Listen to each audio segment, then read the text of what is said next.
Hello les amis, bienvenue dans cette nouvelle vidéo.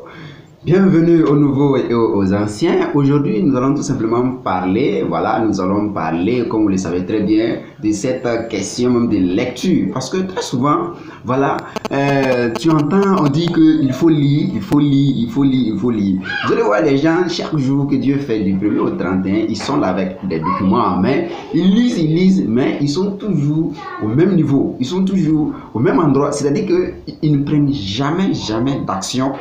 Et pourtant, ils lisent. Et pourtant, ils sont les directeurs de la lecture. Vous savez, si la lecture uniquement pouvait, c'est-à-dire que permettre à quelqu'un d'atteindre, je peux dire, son niveau, comme j'avais si bien dit son niveau, les bibliothécaires, ceux-là même qui gèrent les documents. Mais écoutez, ils allaient être ceux-là même qui seraient je peux dire, les meilleurs en atteinte d'objectifs. Je prends cet exemple, pas pour dire, quand tu es bibliothécaire, c'est rentré sauter par là, non. Je prends cet exemple pour dire que le bibliothécaire, il est toujours en contact avec le document, non, du 1er au 31. Mais tant qu'il ne prend pas de résolution, là, tant qu'il ne se met pas dans l'action, là, rien ne va fonctionner. C'est valable pour toi aussi. Tu t'assois parce qu'on t'a dit de lire, tu lis aussi et tu ne prends jamais d'action, tu ne fais jamais de résolution, mais rien ne va marcher. C'est évident. Rien ne va marcher. Donc ça veut dire que la lecture doit suivre l'action. Ah oui, la lecture doit suivre l'action. Donc quand tu lis, les différentes découvertes, les différentes notions que tu découvres à travers tes lectures, il faut les appliquer. Il faut les appliquer. Il faut tout faire pour essayer maintenant de comparer en fonction de ce que toi-même tu sais. Parce qu'il y a des gens qui vont penser, bon voilà, moi je n'ai plus le temps de lire, c'est rentré ici, sortir par là, mais personne n'a le temps pour lire. Mais tu ne pourras pas découvrir de nouvelles choses tant que tu ne lis pas ce que les autres ont fait. Tant que tu ne lis pas ce que les autres ont dit. Ah là, je suis désolé. Ah oui. Là, je suis très désolé parce que tant que tu ne lis pas ceux-là même qui t'ont dévancé, tant que tu ne lis pas tes dévanciers, mais comment est-ce que tu pourras trouver un guide? Comment est-ce que tu pourras trouver quelqu'un qui va, c'est-à-dire que te guider? Évidemment, si toi par exemple tu veux être un agriculteur, puis tu vas aller t'asseoir avec un pêcheur de poissons, mais tu serais un pêcheur de poissons, c'est évident. Lui, il va te montrer quoi?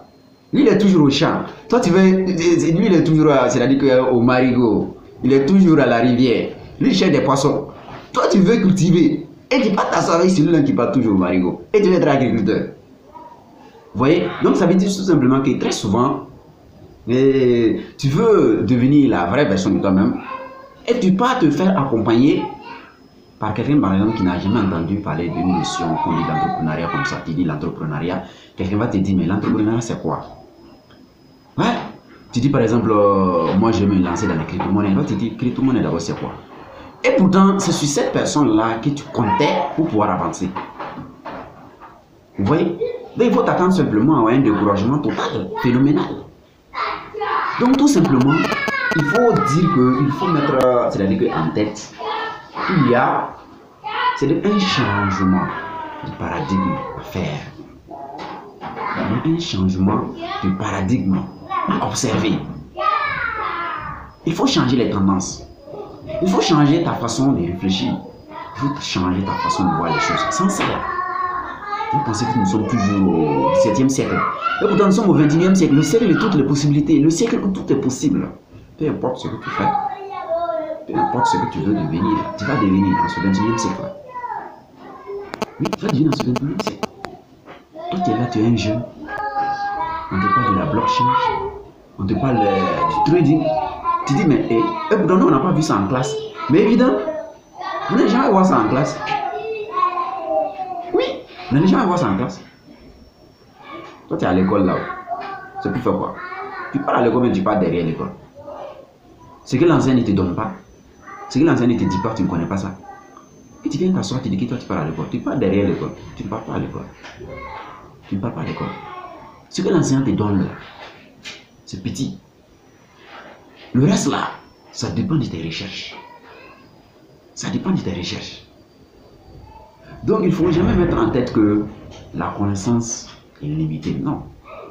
connaissance est illimitée. Il faut toujours chercher de nouvelles choses. Donc, si par jour, toi, tu te lèves, c'est pour, par exemple, aller à l'école, et revenir à la maison, manger, repartir à l'école, revenir manger, repartir à l'école, et revenir manger. Mais écoutez, tu vas faire ce qu'on appelle la monotonie du travail. Chaque jour, c'est ce que tu fais. Évidemment, quand on dit telle chose, tu ne vas pas savoir de quoi il s'agit, parce que tout simplement, ça ne t'intéresse pas. Et tu es étonné de voir que tes promotionnaires ne pas te laisser, mais c'est normal. C'est normal qu'ils vont partir te laisser. Parce que toi, tu penses que nous sommes toujours voilà, dans le siècle où voilà, on te donne tout, et puis c'est fini quoi.